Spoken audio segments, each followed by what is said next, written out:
Hello, everyone. Welcome to Finding Queer Readers. My name is Christopher DiRaddo, and I am an associate producer here at Blue Metropolis. Today's event is taking place as part of the spring program of the Blue Metropolis International Literary Festival. Thanks for joining us. Today, we're going to be talking to LGBTQ publishers, writers, and editors about how they work to find new audiences and build community. The LGBTQ literary landscape has changed much in the past few decades, and there's so much to talk about. And I'm pleased to have our guests here with us today. Thank you all for being here. Thank you. Thank you. Before we begin, I'd like to acknowledge that this event is being broadcast from Jajake, which is what the Kanien'kehá:ka call Montreal. This place has and continues to be an historical gathering place for many Indigenous peoples, and we're grateful to be part of a long and proud history of sharing stories on these lands. I'm going to introduce each of our panelists who are taking part in today's event. Ashley Fortier is the co-founder and of the queer publishing house Metonymy Press, based in Jajake, Montreal. She's also a freelance editor, jock, and proud and tired mama. Thanks for being here, Ashley. Nia King is an independent media maker with a body of work spanning 15 years.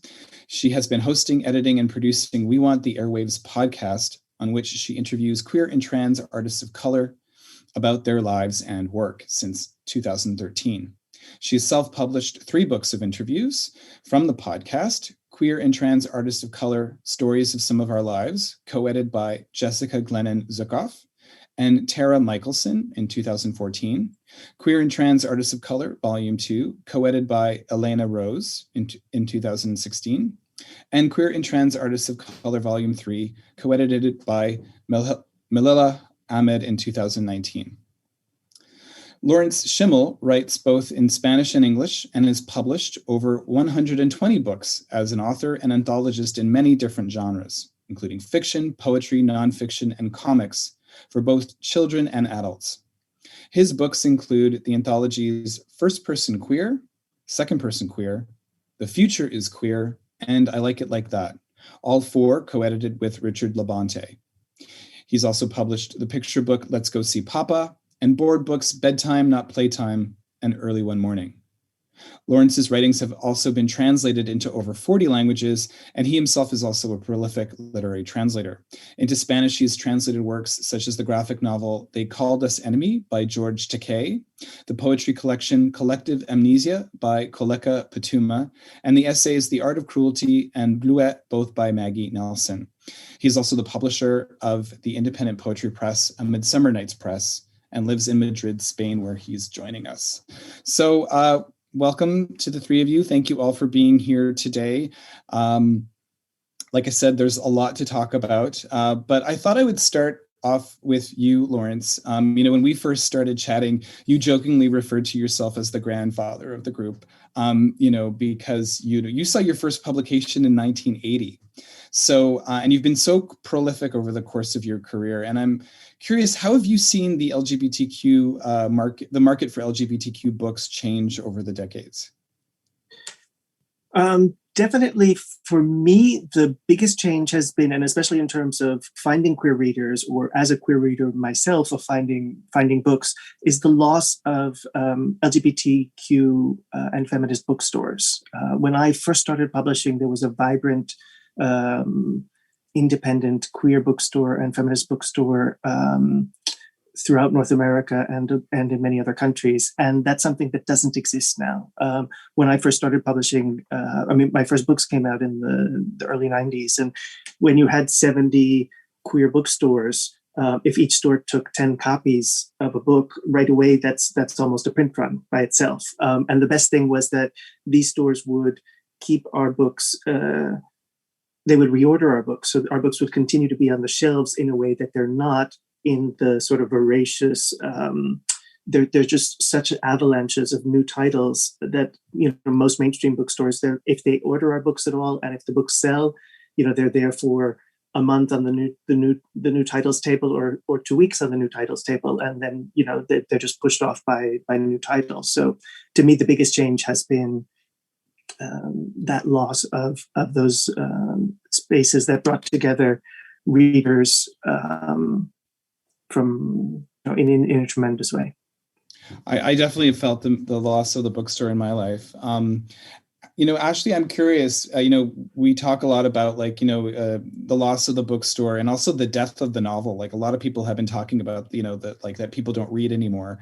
But then in 2015, you decided to become a publisher and you decided to kind of, start publishing books with a focus on queer, feminist, and social justice communities. Can you talk a bit about what made you decide that you wanted to kind of take this leap and start publishing these kinds of books?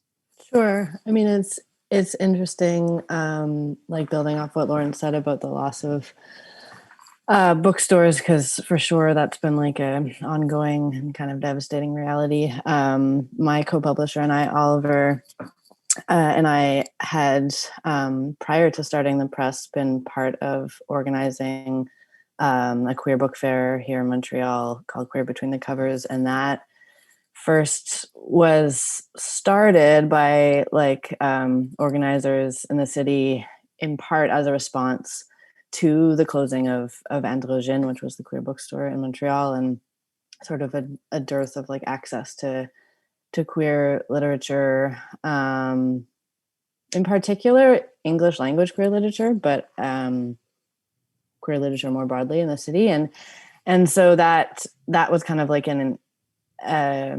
the choice to start the press kind of came in part from that experience of organizing these book fairs, bringing booksellers, be they other independent bookstores from elsewhere or people who run their own distros or individual artists together, and seeing that there was a real demand and a real thirst for that, and the kind of community spaces that come from organizing those types of events, looking to build off of that. I mean, I don't know. I hear that circulating, this idea of the death of the novel. I don't know. In the communities I'm a part of, people they read a lot. They want to see themselves, their experiences reflected on the page, more of it, not less, and so Oliver and I, because we had some editing background, and we were living in a city which, at least at the time, was relatively affordable compared to other big cities in Canada. It was a possibility for us to sort of embark on this project, and so yeah, we just kind of were like, what's out there, what's not out there, what do people want to see that isn't being published, or whose voices are not taking up the space that they deserve in the sort of Canlit landscape. And that was our initial motivation. Thank you. I know, Nia, you had kind of, I guess, a bit of a similar background in terms of also you got your start in kind of zine culture and, independent publishing with Angry Black White Girl. Can you speak a bit about those early days and what made you decide that you wanted to make the shift to podcasting and also kind of publishing? Sure. I started self-publishing when I was 17 years old. I was very interested in punk rock, and through that, I became interested and exposed to zine culture. And so, yeah, I first started writing, like the zine you mentioned, to sort of process my experience of growing up mixed race in a place where there weren't a lot of mixed race people, and also to build community with other mixed race folks. So Angry Black White Girl was a per zine, is just kind of like a memoir type zine. But I went on to do zines after that were submission based, that were also about mixed race identity, and was able to build community with other mixed folks through those. There's one called MXD, True Stories by Mixed Race Writers, and another one called Borderlands, Tales from Disputed Territories Between Races and Cultures. I think that's the subtitle. It's been a long time. And I guess I'd never, the medium changed, but my desire to tell stories did not. So I experimented a little bit with filmmaking. I was blogging for a while. And then eventually around 2012, I was also doing comics, web comics. And in 2013, I started the podcast. It was still very early days of podcasting when not everyone knew what they were or listened to them. But I really wanted to quit my job, and I really wanted to know if it was possible to make a living as an artist. And so I started interviewing people in my community, queer and trans people of color, who were political artists that I saw as successful, to find out how they did it and, sort of what the secret was. And you've done numerous interviews so far, and you'd also said this was also an attempt to, when we spoke a bit about, to also kind of paint a portrait of the Bay Area too of that time, right? Yes, I lived in Oakland for almost 11 years, from 2008 to 2019.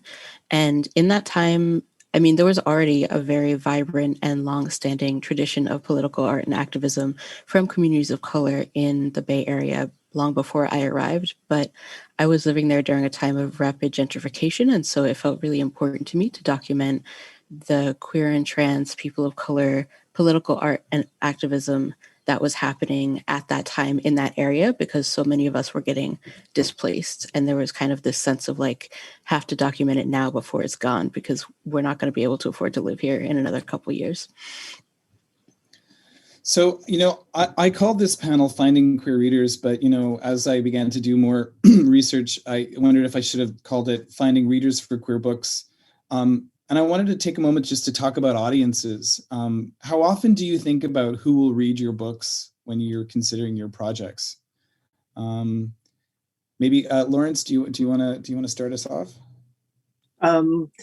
There's so much in those questions, and I think that one of the things that I think has led all three of us to do the projects we're doing is in many ways also not being beholden to the cis heteronormative gatekeepers in order to tell stories or in order to make stories available. That is one of the reasons that it's so important that our projects and many other queer run projects is to make sure that our voices are out in the world and available to people in a way that the Uber culture machine might not make room for us. So, I think it's finding queer readers is a very important thing. Also, creating venues for queer creators is equally important. That is, if people never see themselves, Nia was talking from very personal experience of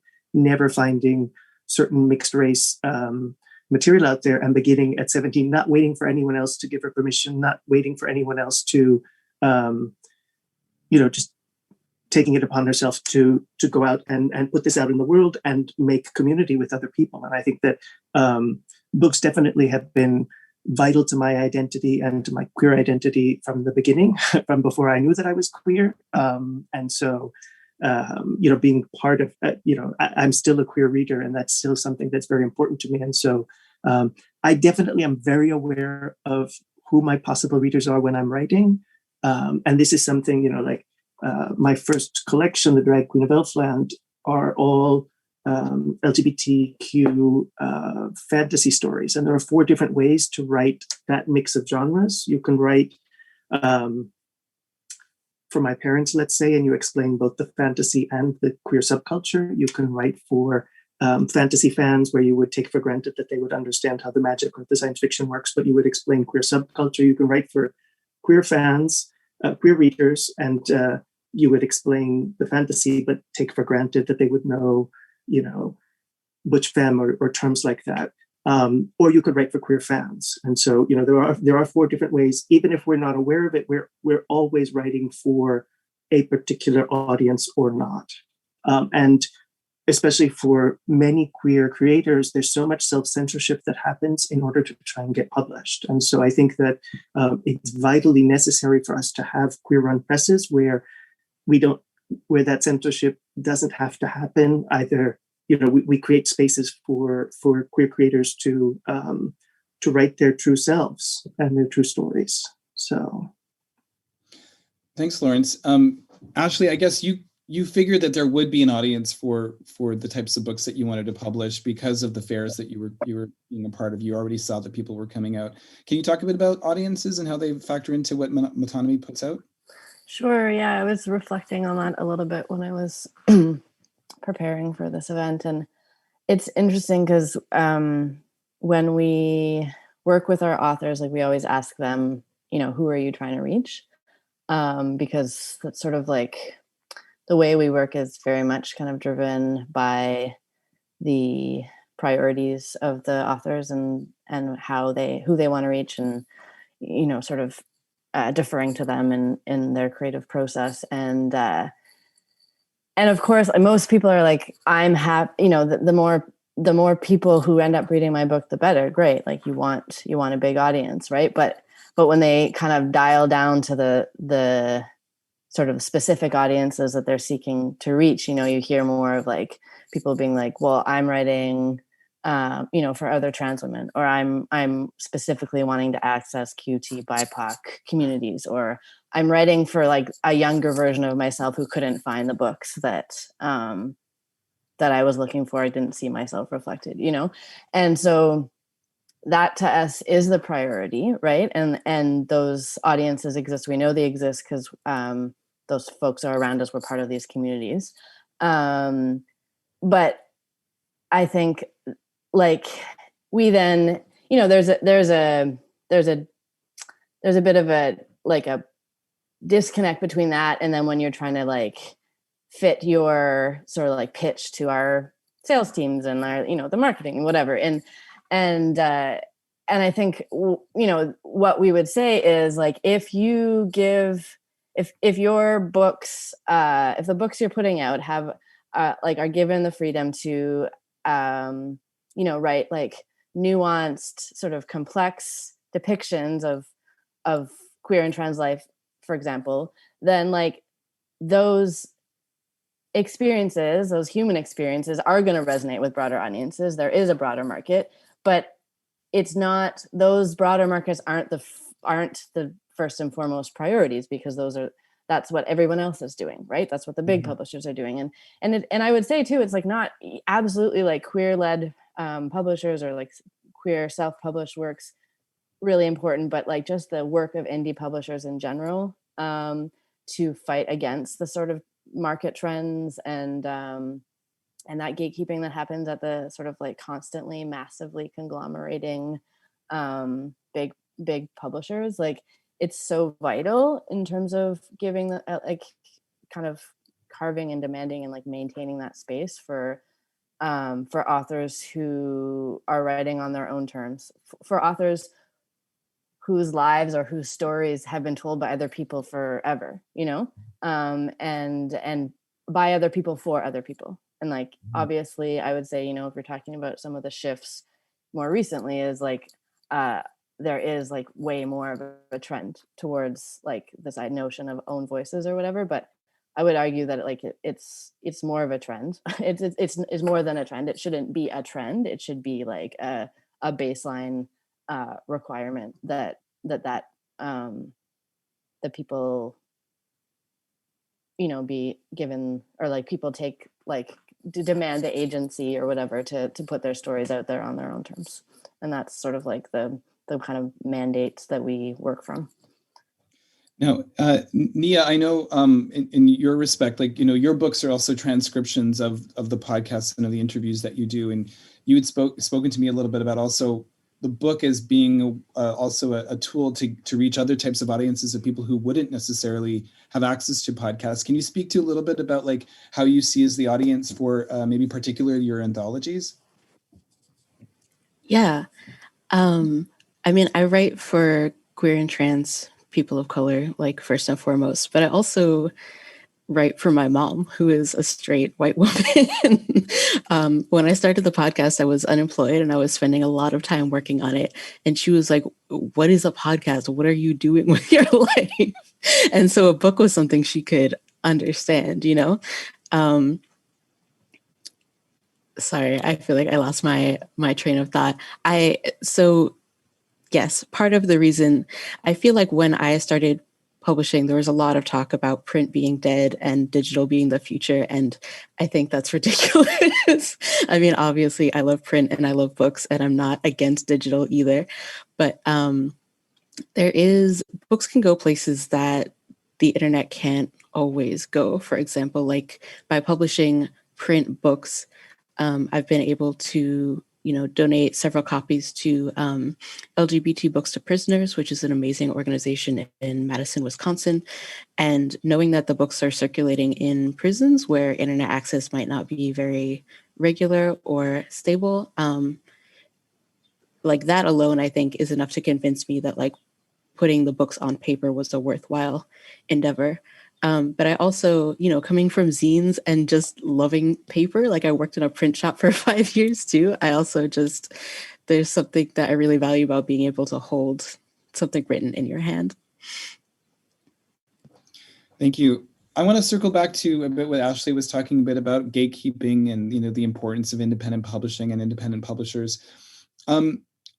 You know, we were often kind of seen as like a niche, you know, like we're like a niche market. And even in that niche, there's, I guess, there's a diversity of niches too, probably within that niche. Can you speak to the importance of, I guess, independent publishing in each of your lives? Like, you know, we've got the big booksellers that you've got to kind of pay to get their book on the table. You know, you've got like kind of the big publishers who also, you know, if one LGBTQ title does well, maybe they're going to come out with like about a gazillion types of Call Me by Your Name. Or if one does badly, maybe maybe they're not going to kind of want to publish queer titles. You know, we already have someone saying maybe like we already have a trans writer on our roster. Why do we need even more? Can you speak to a little bit about like the things that independent publishing can do that I guess kind of mainstream publishing cannot? It's a big question. Maybe like, I don't know, Lawrence, do you want to take this? Sorry to throw it at you. I can take this. Actually, I did want to respond to both something that Ashley said and that Nia said. You know, one, talking about the broader market and sort of the advantages of not writing for the broader market. I know that when I first came out as a young baby fag in my early 20s, writing for the porn magazines was something extremely liberating for me because it was one of the few places I could write to my own tribe. And so it was one of the few places where, you know, there was a voracious market because you had every month all of these skin magazines that had, you know, explicit pictures, but they needed to have X amount of text in order to, you know, the censors and whatever, they had to have a balance of X amount of text versus explicit pictures. And so it was one of the few places, though, that I could presume that my audience was other gay men, that I could write as a gay man to my community about sexual mores or, you know, the things that I was living and going through, and where our sex, the sex that we were having, was worth talking about and writing about. And so that's something very different, where when those very same stories where I didn't change a comma are collected in a book or were reprinted in a best erotic anthology or something like that, there's this these hierarchies or classisms where in the magazine they're porn, but if they're in a book, they're erotica because the book is in a bookstore, which is a heteronormative space. And so, no, we don't have that ooky pornography. But so, you know, for me, it was liberating to not have to write for that heteronormative gaze by writing for the porn magazines. That was, for me, one of the first few places. I do agree also with Nia that it's really important to have that books are a milestone in our culture.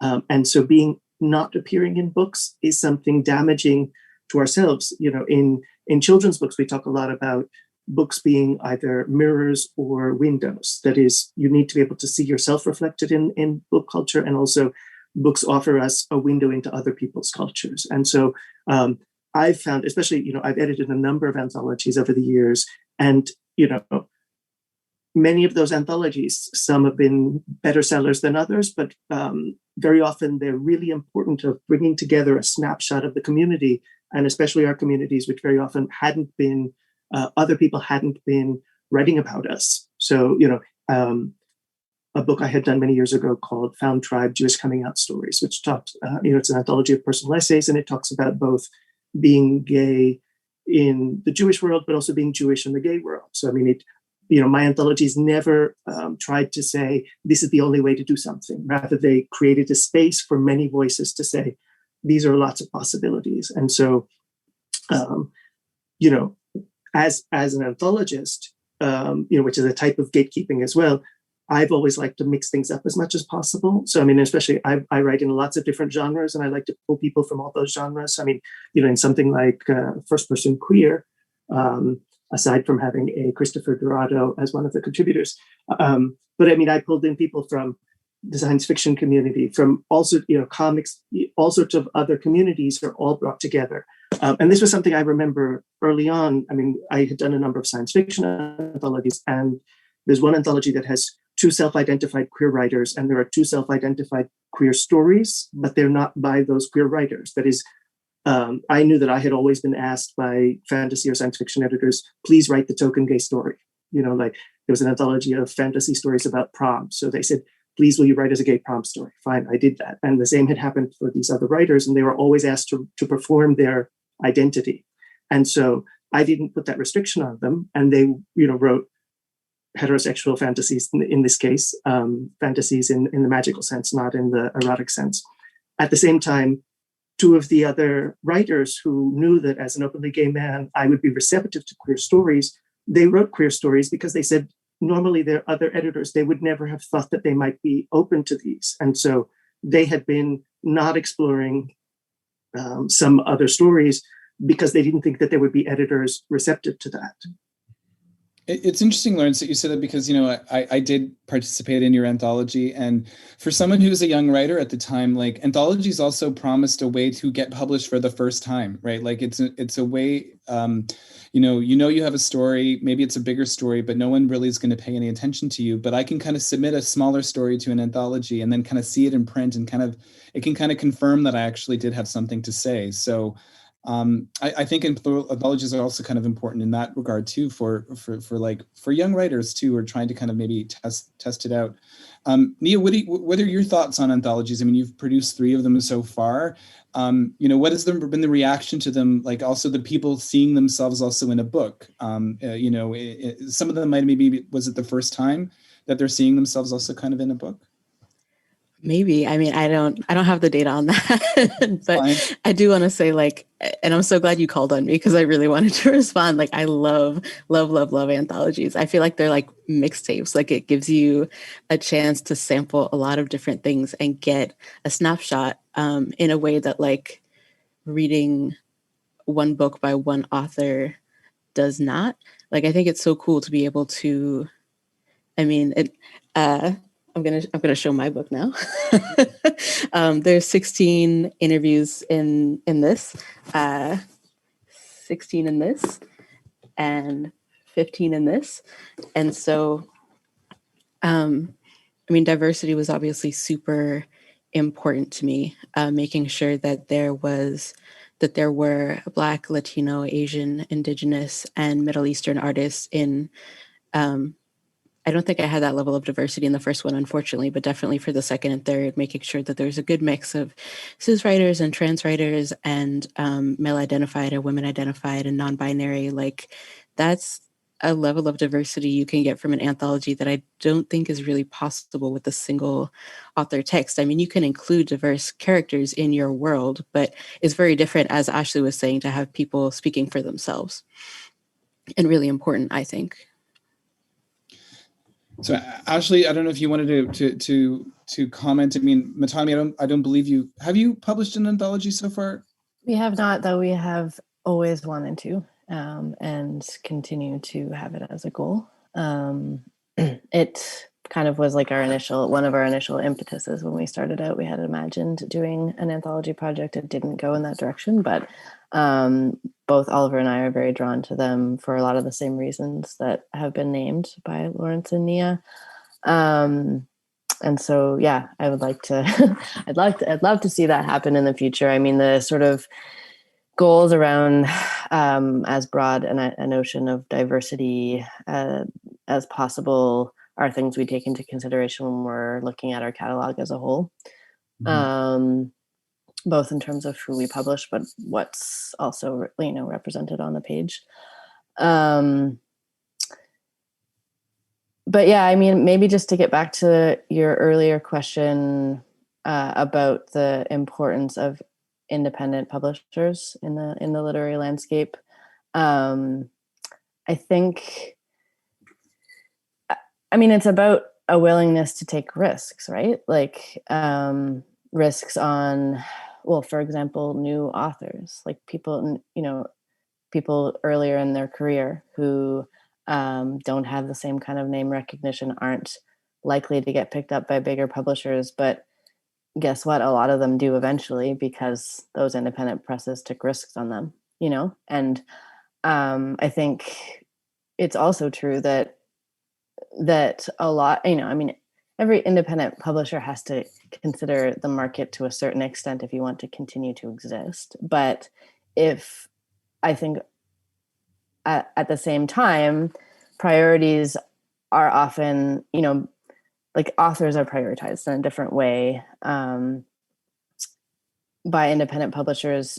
They have fewer people that they're working with at a time. The work is relationship driven, right? At least it is for us. And I think that's true of a lot of the independent publishers that I know, and so it's relationship building with your authors, with your audiences, with the booksellers, and so taking the time to get to know the people who are doing that work in independent bookstores, because there still are tons, and we've seen them do really well in the past year under COVID, and there's a cooperatively run feminist bookstore that opened a couple of years ago in Montreal that's been doing really well, and so you see this sort of, absolutely, we've lost lots of bookstores, and that continues to happen. And I fear, to see like what the end result will be in terms of lots of different indie bookstores, post COVID. But I that work is happening. People, I don't know, just to get back to my initial point around relationship building, it's like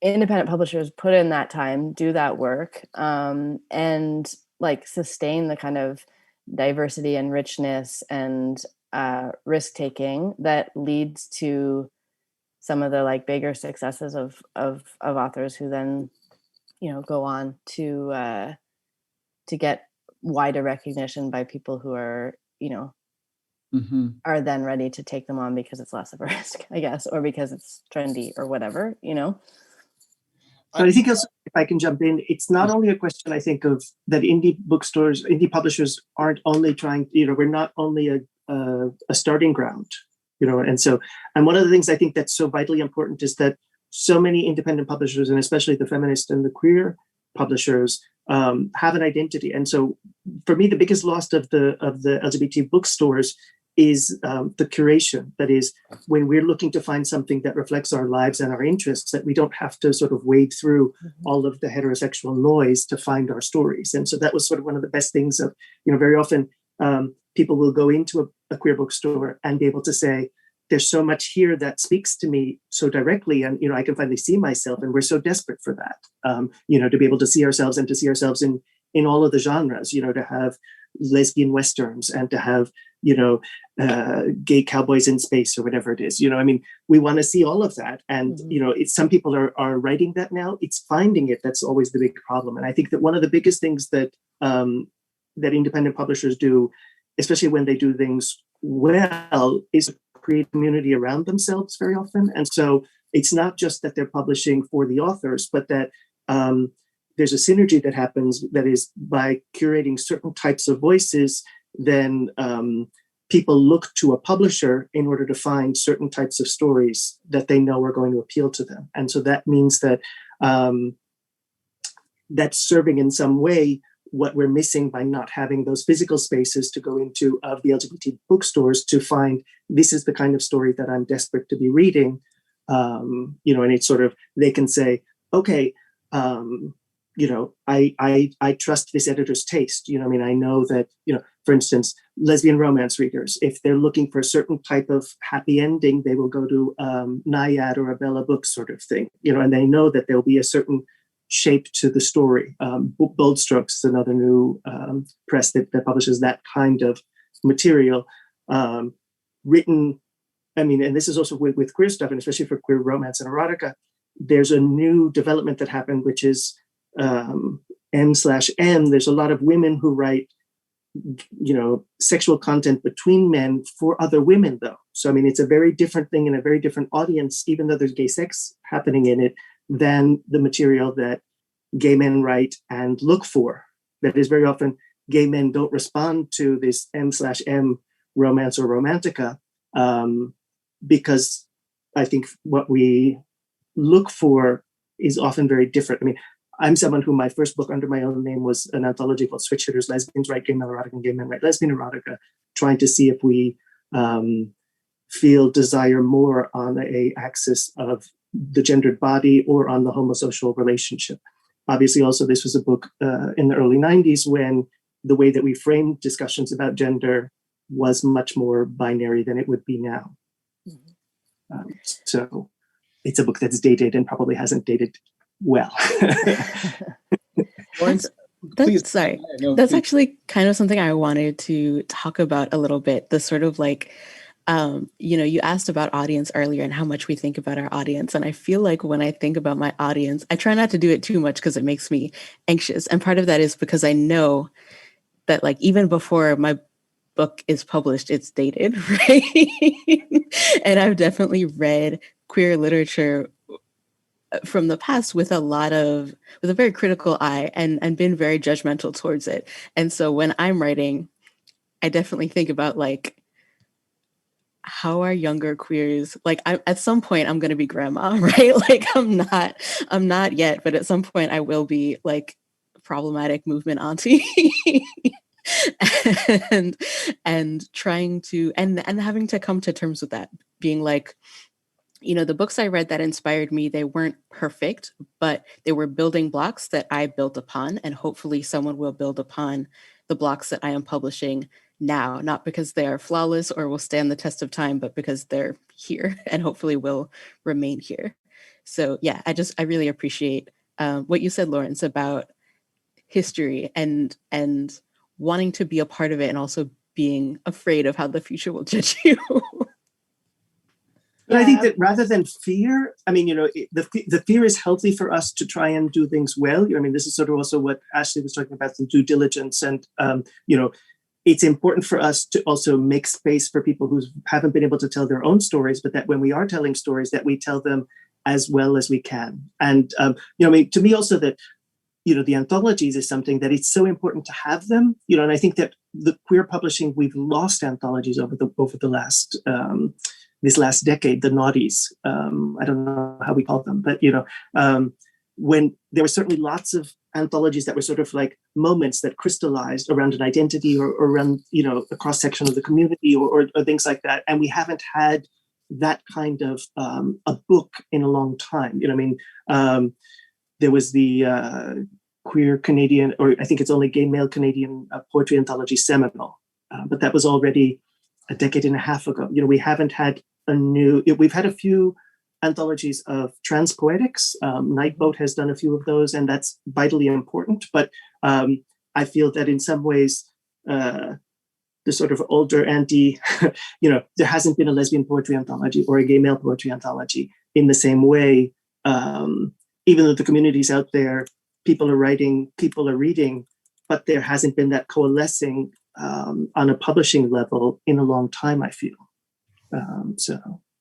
Ashley, I think you wanted to add something? Oh, I would just, there's been a few, it's been interesting because there have been a few anthologies that have come out in recent years that have been exciting. And the names are escaping me, but there's, there was an indigiqueer, spec fic collection that Joshua Whitehead edited, and then a trans speculative fiction one that Casey Plett and another author edited.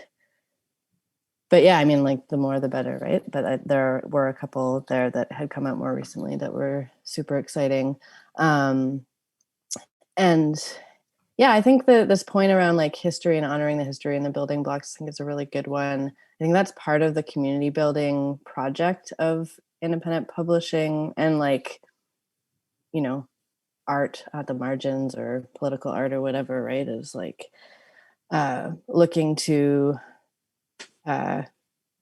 both honor and respectfully critique people who've come before us and consider our responsibility as cultural producers in the current moment, and also having like a healthy fear of how that's going to be regarded by people coming after us or like right now.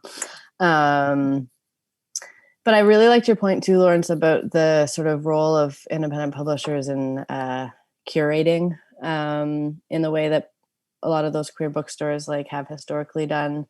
Oliver and I we come from like community organizing backgrounds. Definitely like creating community is like a major driver in the work that we do. And it's really beautiful to see the community that gets built amongst even like the we're only coming up to like the 10th book that we've ever put out, but the authors that we publish, right? So some of them knew each other already, but a lot of them have come to know each other as fellow authors within our catalog. And then they end up, being early readers or blurbing or championing each other's work on social media, or, sharing a stage at different launch events. And that to me is also really exciting, because then, you see each of these authors, be it because they're geographically dispersed or coming from a different like lived reality or whatever, have their own, overlapping, but also separate sort of like communities and networks. And then we put a book out and people push their book for pre-sales, and you get a bunch of people who maybe hadn't heard of us before, hadn't heard of the rest of the catalog, that are pre-ordering their friend's book and 5 others at the same time, because they're like, oh, wait, what? And that, I mean, that's really beautiful for us to see, because that's kind of the point, I think. It's like, for all of you, I mean, publishing is a business, but it seems to me for all of you, part of the business is also growing community, or maybe not even business. It's just growing community is a big part of your kind of like mandate, I would imagine. Nia and Lawrence, can you speak about like the communities that maybe you feel that you're kind of nurturing through the projects that you're involved in? Nia, maybe do you want to speak first? Like, I'm curious about the Bay Area too. Like, Ashley and I are in Montreal and we're in Canada, and it's also it's a bit of a different situation up here, I think too. And I'm curious also in the United States, and maybe even like Lawrence in Spain and in Europe. Like, how do you feel that there's like kind of a rallying around a publishing house, or kind of like or even kind of like a collection of work that you find kind of like hearing directly from your readership, or hearing directly from the community that you're helping to kind of grow? I'm so happy to let Lawrence take this one first.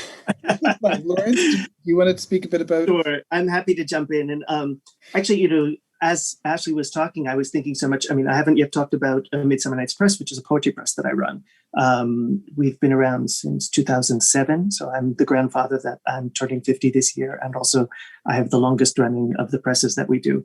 And but just Ashley's comments resonated so much. So one of the non-queer imprints that we do have, though, is a collection called Periscope, which publishes women poets in translation. So I started this in 2014 when there was hard number crunching, sort of like what happens with Vida Lit, which analyzes how many women identified contributors are published or reviewed in different venues, mainstream venues. And someone had done a breakdown of all that was published in the 2 previous years, fiction, poetry, nonfiction, from all languages, and only 26% of the authors translated in the US over those 2 years were by women writers. So there's a lack of women's voices that are not coming to us in translation. And I said, okay, I've got a press. Instead of just complaining about this, I can do something. And so we've published 5 titles in this collection so far, from Spain, Estonia, Slovenia, this is Lithuania, and Latvia. And one really wonderful thing that's happened, I mean, so far all of our poets are very Eurocentric. I happen to live in Madrid. That's sort of also one of the ways that I find a lot of the poets is through international poetry flows within Europe, but also that the poets very often, so Ilse may be at a festival and then she'll recommend Inca. And so that's been something that's been lovely, that happens between sort of pressmates. One other thing that does happen, I think, a lot, I, as a poetry publisher, am not, I'm happy for my poets to go on and do other books. There's a limit to how much I can publish. And there's also any success that they have is just wonderful. So, and sometimes we've had a very good, close relationship with, especially with Sibling Rivalry Press, which is another press that I think does have a good, that they don't just put their books out, but they try and create community around themselves and around the books that they do. But for instance, we published Julie Enzer's first collection. She did her second collection with Sibling Rivalry. She came back to us for her third collection, and she did her fourth collection with Sibling Rivalry. And each book was more appropriate for each publisher in a different way. One of the things that I think that we've been best at doing was taking on something, like we did Julie's anthology, Milk and Honey, of Jewish lesbian poetry. And so what we've mostly done are books that would fall between communities, and we still will pick them up and try and find, so this is a book that has a lesbian readership, a Jewish readership, a general poetry readership. We published a collection by Raymond Luxak, who's a deaf gay poet who talks about both being deaf in the gay world and being gay in the deaf world. And again, making sure that we got the book to disability communities, to queer communities, to a general poetry audience. So, it's the kind of thing like with this collection, Circlet Press published this. This could have fallen between the cracks because it was both queer and sci-fi. It could have not made either, not found either readership, and it managed by a queer press to, who also, one of the advantages of queer presses and independent presses that we can do things out of the normal book chains. That is, if we need to, only sell books via, there's some cases I know, Redbone, which was a Black queer publisher run by Lisa Moore, and, would drive and sell books at hairdressers and things like that, and just sell them out of the back of the trunk. You do what you have to do to get the books out there, and that's great. It's very hard to get a big publisher to change how they do business. That is, their distribution models are their distribution model. I mean, for years, I wanted, since I read a lot of kids' books, I was thinking, and I grew up, my mother raised horses. And so George Washington was master of the hunt. And I always said, there's all these tack shops scattered around the US. This would be a perfect book to do for these tack shops. But if you sell it to a big publisher that doesn't already sell books to the tack shops, they're never going to change their model, even though there's like 150 tack shops or more that have a specialized audience that comes specifically there and don't have a lot of books, but you couldn't get Scholastic or Random House to suddenly start selling your books there. But you could get a small independent publisher to be like, okay, I'm going to do the work to make sure that our book is available to the people who need it, sort of thing. That sounds like a great idea. And I'm curious, leads me to my next question, just this idea of like, what is a success? Like, I think we have an idea of like what the big publishers would consider a successful book, or like, they're kind of like stuck in their own kind of models. But for each of you, what would make you happy with your title? Like, what would you kind of consider to be a success in terms of what you put out? This one I can speak on. Okay. I got an email from a woman a little while ago who she sent a very short note, but it was very sweet. She just said, like, I'm an older Black lesbian. I live in Missouri. I don't really have a queer community, but I found your podcast and it connected me to this broader world. And like, I really appreciate that. And for me, that means more than how many books I've sold. It's like, and again, coming from zines and DIY culture, that personal connection of just knowing that I made a difference in like one person's life. I gave someone access to something they didn't have, like that to me is the most significant marker of achievement, I guess. Thank you, Nia. Ashley, do you want to speak to that? Yeah, it's similar, right? Like that. Those are the really rewarding moments when you get that kind of direct feedback, whether it's like, we've gotten like, our authors get fan mail sent to us, but sometimes we get fan mail sent to us and they're just like, thank you for writing, putting this book out into the world. And, or like, sometimes if you're having a bad day and like you go and read the like beautiful, thoughtful, like Goodreads comments on your books, like those, like, like resonate so much more than like necessarily the sort of like high profile, like, established industry press review that you get of a book, right? Because it kind of is just like the important reminder of why we're doing what we do. And certainly, obviously, we love it when our authors get recognition through prizes or big press, or the book is selling really well, because it means that we're reaching more audiences, and that's like, you want the works that you're publishing to reach big audiences, right? Like, just because it means that there's like more people who get the chance to maybe like have that moment of being like, oh, like, I'm so happy I found this work, this book. But it's those kind of like personal connections that I think are the measure of what feels like it's, you sort of done right by the project that you've taken on. And as we like grow as a press, we're still very small, but like you do lose a little bit of that personal connection. Like we're not doing our own distribution anymore, right? Which means we still do sell directly through our web store, and Oliver and I both enjoy like hand addressing like individual book orders and sending them out and knowing where people are, like who is ordering these books, how are they ordering them,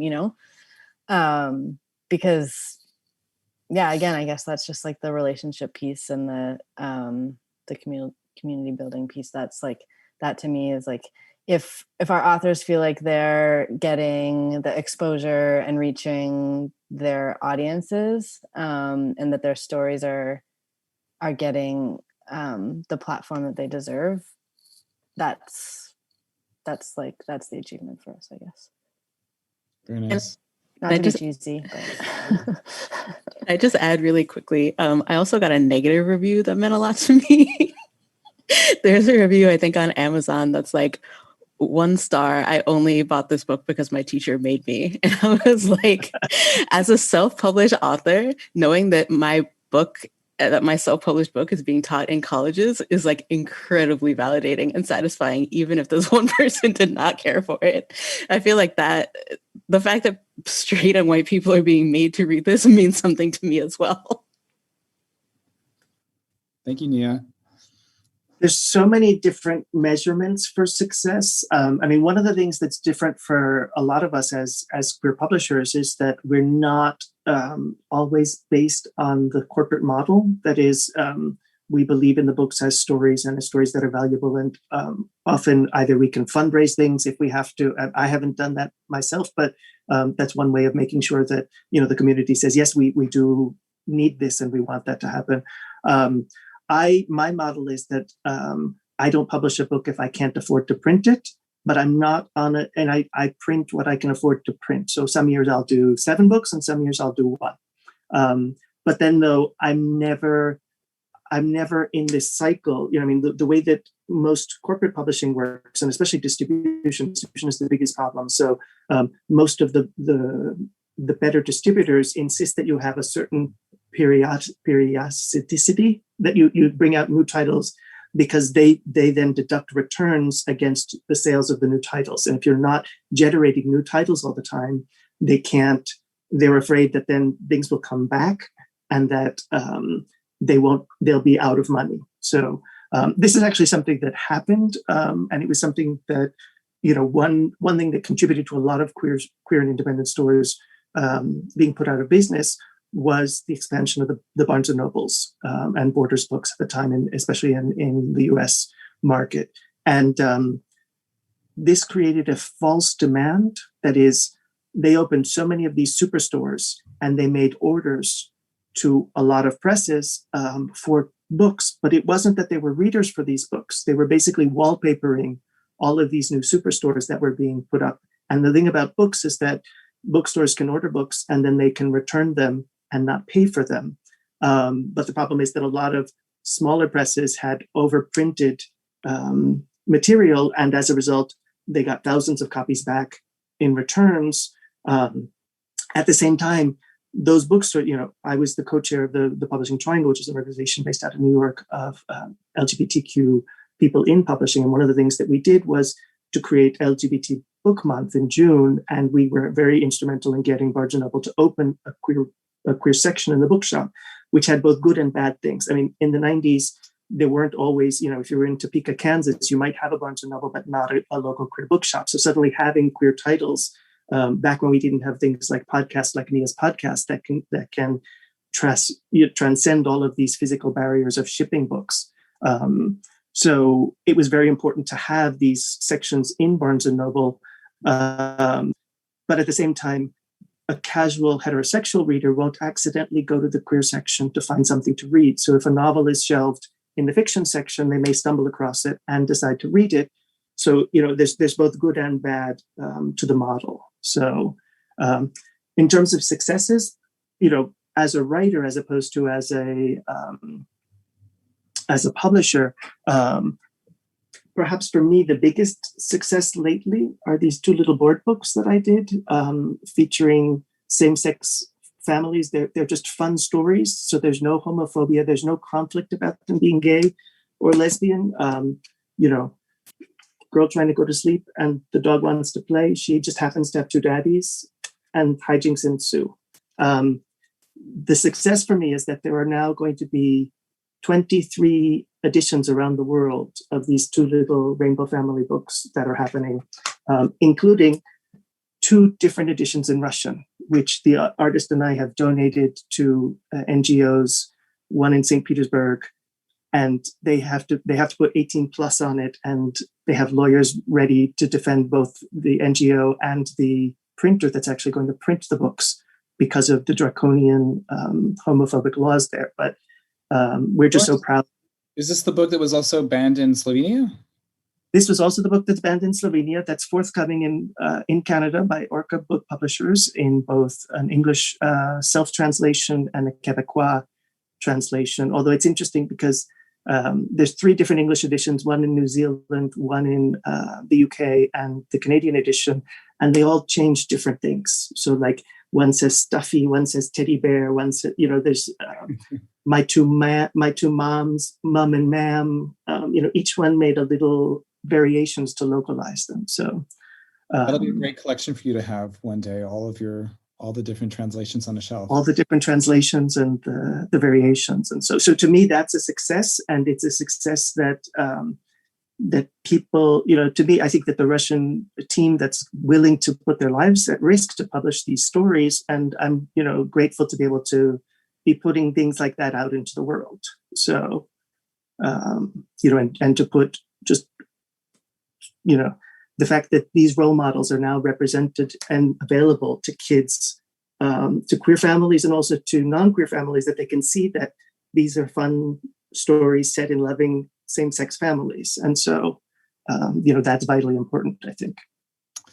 Thank you, Lawrence. I want to thank everybody. I think we're kind of out of time, but I really do want to take a moment just to thank all of you, Ashley Fortier, Nia King, Lawrence Schimel, for joining us here today. I could have talked to the 3 of you for probably a few more hours. I have maybe got through a third of my questions, but all this to say is that there's a lot to talk about. This is a subject. So, if you're watching, please support the books that are being published by our panelists today. If you're here, you're obviously interested in queer literature. So thank you all for being here. And also just wanted to let people know, if you're tuning in a little bit late, this event is taking place as part of Blue Metropolis, the Blue Metropolis International Literary Festival, and it's ongoing this week. So for more information, please visit www.bluemetropolis.org. So thank you to the 3 of you. Thank you so much for being here today. Thank you for having us. Gracias.